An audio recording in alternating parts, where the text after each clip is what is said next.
औज़ुबिल्लाहिमिनश्शैतानिर्रजीम बिस्मिल्लाहिर्रहमानिर्रहीम। Class 10 physics chapter number 5 topic Ohm's law को आज हम डिस्कस करेंगे। ठीक है, ओहम लॉ को डिस्कस करने से पहले मैं आप लोगों को ये बताऊं कि ओहम लॉ जो है ये बेसिकली करंट और वोल्टेज के दरमियान हमें रिलेशनशिप बताता है। क्या बताता है? Relationship. It gives us relationship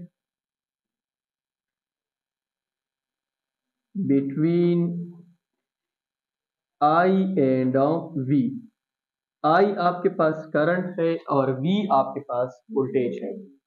कोई भी आपसे पूछे कि ओहम लॉ जो है वो हम क्यों पढ़ते हैं, तो आपने सिंपल उसको समझाना है कि ओहम लॉ जो है वो हमें करंट और वोल्टेज के बीच में एक रिलेशनशिप देता है, हमें ये बताता है कि करंट का वोल्टेज के साथ क्या रिलेशनशिप है। ठीक है, और इस लॉ को जिस साइंटिस्ट ने प्रेजेंट किया था उसका नाम था George semen ohm. Ohm law was presented by George Stephen Ohm in order to show the relationship between voltage and current। Voltage और करंट के बीच में रिलेशनशिप को फाइंड करने के लिए हम कौन से लॉ को डिस्कस करते हैं? ओहम लॉ को। और उसको किसने प्रेजेंट किया था? जॉर्ज सीमन ओहम ने। ठीक है, ओहम लॉ जो है ये ओनली वैलिड है मेटालिक कंडक्टर्स में। ठीक है, मेटालिक कंडक्टर्स में, ये बाकी कंडक्टर्स में वैलिड नहीं है। ठीक है, ohm law is only valid in metallic conductors.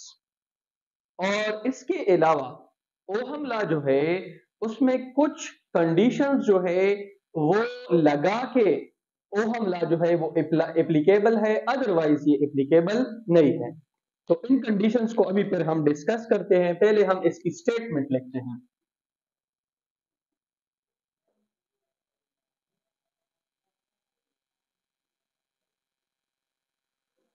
इसकी स्टेटमेंट है, if the physical condition of a conductor, metallic conductor, is kept constant, then I will be directly proportional to V।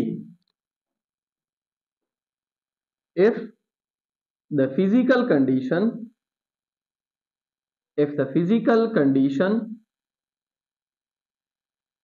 of a conductor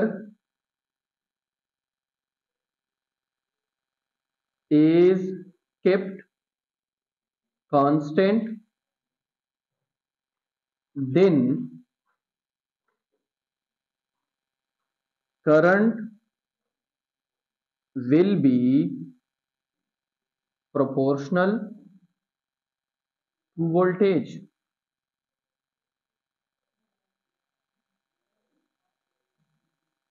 ohm law में basically हम ये कहते हैं कि अगर आप एक कंडक्टर के फिजिकल कंडीशंस को कांस्टेंट रखो तो आपकी जो करंट है उनका वोल्टेज के साथ कौन सा रिलेशनशिप होगा?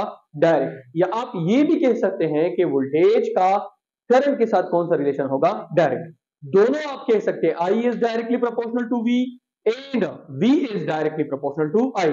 दोनों में सिर्फ कांस्टेंट का फर्क है। ठीक है, दोनों में किस चीज का फर्क है? कांस्टेंट का। अब हम इसको फिजिकली समझते हैं।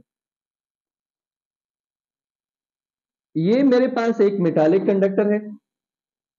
कौन सा कंडक्टर है? मेटालिक। इसके साथ मैंने नीचे एक बैटरी अटैच की है। बैटरी जो है उसका वोल्टेज भी है, ये इसका नेगेटिव टर्मिनल है और ये पॉजिटिव। और इस करंट में आपके पास जो करंट है वो आई है। इसमें कंडक्टर में जो आपके पास करंट है वो बेसिकली क्या है? आई। V आपके पास वोल्टेज है, I आपके पास क्या है? करंट है। अब ओहम हमें क्या कहता है? ओहम हमें कहता है कि ये जो V है ये I के डायरेक्टली प्रोपोर्शनल है, या I जो है वो V के डायरेक्टली प्रोपोर्शनल है। लेकिन इसके लिए आपने कुछ कंडीशंस जो है वो लगाने हैं। वो क्या है कि फिजिकल कंडीशंस, फिजिकल कंडीशंस आपने क्या रखने होंगे? कांस्टेंट। क्या रखने होंगे? कांस्टेंट। तो उसमें जो पहला कंडीशन है वो ये है कि टेम्परेचर इस मेटालिक कंडक्टर का क्या होगा? कांस्टेंट होगा, टेम्परेचर में आप कोई चेंज नहीं करोगे। सेकेंड नंबर पे डायमेंशन। डायमेंशन में क्या आता है? डायमेंशन में आपके पास इस कंडक्टर की लेंथ आती है, इसका एरिया आता है, इसकी वॉल्यूम आती है, ये भी आपके पास क्या होगी? कांस्टेंट होगी। थर्ड नंबर पे नेचर आता है। क्या आता है? नेचर। नेचर भी आपके पास इस कंडक्टर का क्या होगा? कांस्टेंट। नेचर में आपके पास या ये तो एल्यूमिनियम का बना है, या ये लेट सपोज आपके पास कॉपर का बना है, या लेट सपोज आपके पास गोल्ड का बना है। तो इन सारी कंडीशंस को अगर आप कांस्टेंट रखोगे, लेट्स कंसिडर कि this metallic conductor is made of aluminium, ये एल्यूमिनियम का बना है, इसकी लेंथ और एरिया को, ये जो डायमेंशन है इसको भी मैंने कांस्टेंट रखा है, टेम्परेचर को भी मैंने कांस्टेंट रखा है। इसके बाद ये सारी चीजें कांस्टेंट रख के आपकी जो करंट है वो डायरेक्टली प्रोपोर्शनल होगी किसके? वोल्टेज के। अब इसका मैथमेटिकल फॉर्म है।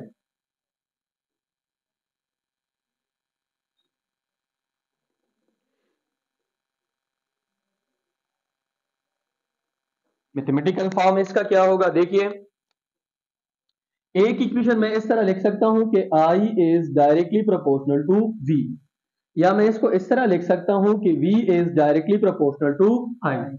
दोनों में फर्क क्या होगा? दोनों में सिर्फ एक फर्क होगा, यहां पे जो मैं कांस्टेंट लगाऊंगा वो मैं लगाऊंगा 1 डिवाइडेड बाय R, ठीक है, और यहां पे मैं जो कांस्टेंट लगाऊंगा वो मैं लगाऊंगा सिर्फ R।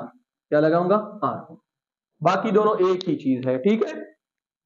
अगर यहां पे मैं ये प्रोपोर्शनलिटी खत्म करता हूं तो मैं इसकी जगह पे क्या लगाऊंगा? I is equal to constant into V। I is equal to constant किस चीज के बराबर है? 1 divided by R into V। अगर इसको मैं कर लूं तो V is equal to constant into R, या V is equal to I, ये I है, इनटू R, ठीक है। V is equal to I R, या I is equal to V divided by R। इसमें I आपके पास करंट है, V आपके पास वोल्टेज है। अगर आप I is directly proportional to V लिखते हो तो आपका कांस्टेंट 1 बाय R आएगा। अगर आप V is directly proportional to I लिखते हो तो आपका कांस्टेंट क्या आएगा? R आएगा। बाकी इसमें कोई खास चेंज नहीं है, दोनों का सिर्फ एक ही मतलब है कि if the physical conditions of a conductor is kept constant, then current will be directly proportional to voltage। Ohm हमें कहता है कि अगर आपके पास एक मेटालिक कंडक्टर है, आपने इस मेटालिक कंडक्टर की सारी फिजिकल कंडीशंस को कांस्टेंट रखा है, तो फिर जितना आप करंट को बढ़ाओगे उतना आपकी वोल्टेज क्या होगी? बढ़ेगी, या जितना आप वोल्टेज को बढ़ाओगे उतनी आपकी करंट क्या होगी? बढ़ेगी, ठीक है। This is a metallic conductor, ये मेरे पास एक मेटालिक कंडक्टर है, इसकी मैंने सारी फिजिकल कंडीशंस को, जिसमें टेम्परेचर, डायमेंशन, नेचर आता है, इनको मैंने क्या रखा है? कांस्टेंट। इसके बाद मुसलसल में यहां से क्या बढ़ा रहा हूं? वोल्टेज, तो आपका करंट क्या होगा? बढ़ेगा। देखिए, अगर मैं आपको लेट सपोज कहूं कि मैंने अगर करंट जो है उसको मैंने I को मैंने 2 टाइम्स बढ़ा दिया है, तो याद रखिए आपका वोल्टेज जो है वो भी 2 टाइम्स बढ़ेगा, ठीक है। अगर मैं करंट को हाफ कर दूं तो आपका वोल्टेज भी क्या हो जाएगा? हाफ हो जाएगा, ठीक है। अच्छा, अब यहां पे जो कांस्टेंट है आपके पास R, this R is a constant, और ये R जो है ये हमें किस चीज के बारे में बताता है? रेजिस्टेंस। किस चीज के बारे में बताता है? Resistance. In Ohm law, R is a constant and this R is basically resistance। ये क्या है? रेजिस्टेंस। अभी रेजिस्टेंस क्या चीज होती है? देखिए, ये मेरे पास वायर है, ये इस वायर के अंदर एटम्स है, ये इस वायर के अंदर एटम्स है। अगर मैं इस वायर के अंदर इलेक्ट्रॉन को पास करना चाहता हूं, तो ये जो इलेक्ट्रॉन है इसको इस वायर के अंदर जो एटम्स या इस वायर के अंदर जो इलेक्ट्रॉन्स है वो इस कमिंग इलेक्ट्रॉन के रास्ते में क्या करेंगे? रुकावट बनेंगे, उसको अपोजिशन ऑफर करेंगे, this opposition is basically resistance. तो ये आपके पास क्या है, रेजिस्टेंस।